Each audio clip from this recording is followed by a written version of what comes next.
కృష్ణపేట గ్రామం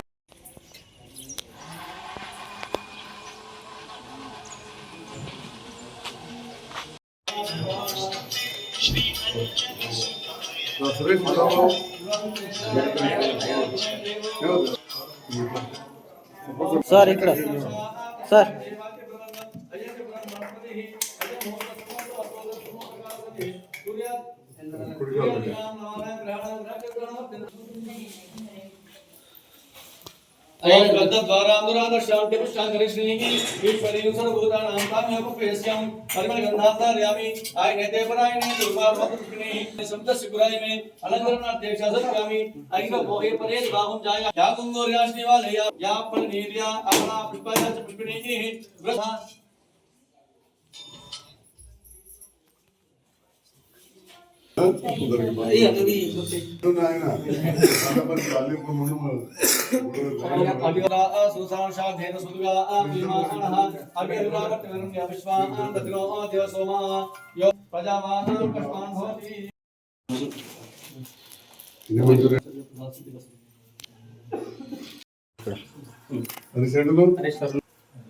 right sir ఇక్కడ okay sir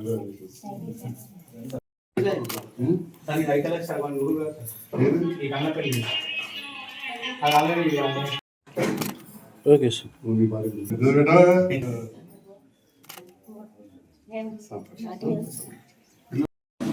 right అటు బ్రో ఇక్కడ చూడండి సార్ ఓకే రైట్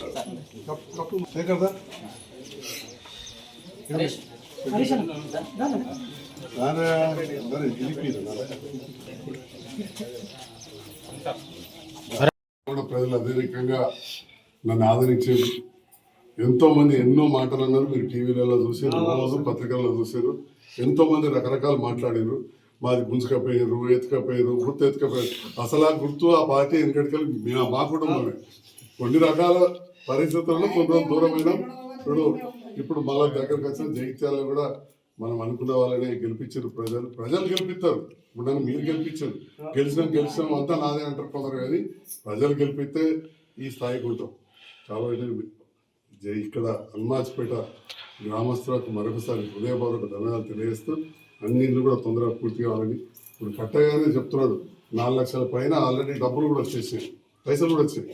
అంతకుముందు మనం గృహలక్ష్మి ఇచ్చిన పైసలు రాలేదు. దాంతో ఆగిపోయింది పాత ప్రభుత్వం. ఇప్పుడేమో ఎంట వస్తున్నాయి. అందరూ కూడా తొందరగా నిర్మించుకోవాలని చెప్పి మళ్ళీ ఇప్పుడు మా వచ్చే నెలలో ఇంకా కూడా ఇళ్ళు వస్తాయి. ఎవరైనా స్థలం ఉన్న వాళ్ళు కట్టుకున్నామంటే తప్పకుండా మళ్ళీ కూడా మంజూరు ఇప్పిస్తా అని చెప్పి తెలియదు. జగిత్యాల మండలం హనుమాజ్పేట గ్రామానికి 20 ఇందిరమ్మ ఇండ్లు మంజూరైన సందర్భంలో బొడ్డు మౌనిక సురేష్ వాళ్ళు పూర్తి స్థాయిలో ఇల్లు నిర్మించుకొని ఈరోజు గృహప్రవేశ సందర్భంలో నన్ను ఆహ్వానించడం జరిగింది. మౌనిక సురేష్కు వారి అన్న, భార్య, మిగతా తల్లి, తండ్రి, బంధువు, మిత్రులందరికీ, గ్రామ సర్పంచ్ గారికి, పక్క మన దామోదర్ గారికి, కల్లపల్లి మాజీ సర్పంచ్ శేఖర్ గారికి, స్థానిక నాయకులకు, బంధువులందరూ కూడా శుభాకాంక్షలు. చాలా సంతోషం. ఎవరికైనా కానీ ఒక కళ ఇల్లు ఉండాలనేది ఉంటుంది. అది ఎంత పెద్దవాళ్ళు కానీ ఎంత చిన్నవాళ్ళు కానీ సొంత ఇల్లు ఉండాలనేది ఒక అందరి కళ. దీంట్లో భాగంగా స్వతంత్రం వచ్చిన తర్వాత ఇందిరమ్మ రాజ్యంలో దాదాపు 50 ఏళ్ల కింద 1974-75 ప్రాంతంలో పెద్ద ఎత్తున ఇండ్ల నిర్మాణాలు ఎస్సీలకు చేసింది, దళితులకు చేసింది. అప్పుడు నాకు బాగా జ్ఞాపకం ఉన్నది. నేను 12 సంవత్సరాల పిల్లగాని. అప్పుడు ఇళ్ల మంత్రి, సంక్షేమ మంత్రి, అంటే గరీబుల మంత్రి అంటారు సంక్షేమం, బట్టాం శ్రీరామూర్తి అని ఉండే. మా తాతగారు ఏమో వ్యవసాయం, కాలువల మంత్రి, బస్సుల మంత్రి ఉండే. 4-5 ఉండే, చాలా పెద్ద మనిషి. అప్పుడు మా అమ్మకి మేనమామ 2 ఎకరాలు ఇస్తే మేము, మా పెదనాన్న, మా చిన్న చిత్తరావు సార్ మీకు తెలుసు, ఇస్తే అక్కడ దాదాపు 100 ఇండ్లు కట్టినాం. ఆ ఇండ్లు ఇప్పటికి కూడా చెక్ జరుగుతుంటున్నాయి. అంటే కళ్ళారా ఒక మంత్రులు, అప్పుడు మంత్రి అంటే కలవడకపోదు. ఎందుకంటే ఇంత పెద్ద ఉమ్మడి రాష్ట్రం 9 మంది మంత్రులు ఉందరు. ఒక్కొక్క మంత్రికి 4-5 శాఖలు ఉంటుండే. అప్పుడు 2 మంత్రులు మా ఊరికి రావడం.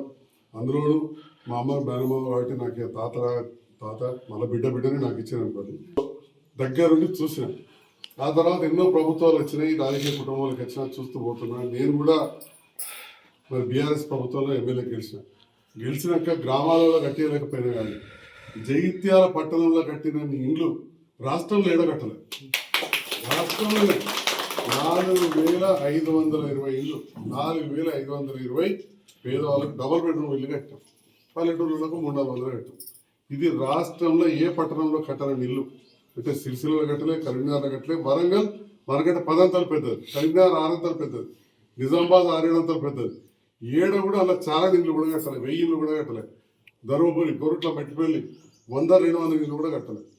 అంటే మొదటి నుంచి కూడా ఈ ఇల్లు ఉండాలి అనే ఆలోచన. నేను రాజకీయాలకు ఒక డాక్టర్గా ఉండి వచ్చినప్పుడు నేను గతంలో ఉన్న అనుభవంతో రాజకీయ కుటుంబంలోకి వచ్చాయి కాబట్టి జగిత్యాల నియోజకవర్గానికి ఏదైతే గౌరవ ముఖ్యమంత్రి రేవంత్ రెడ్డి గారు, అదేవిధంగా ఇండ్ల మంత్రి పొంగులేటి శ్రీనివాసరెడ్డి గారు 3,500 ఇండ్లు ఇస్తూ నేను మరి ఆ పార్టీలో గెలిచినా ఈ ప్రభుత్వంతో పనిచేస్తున్నా.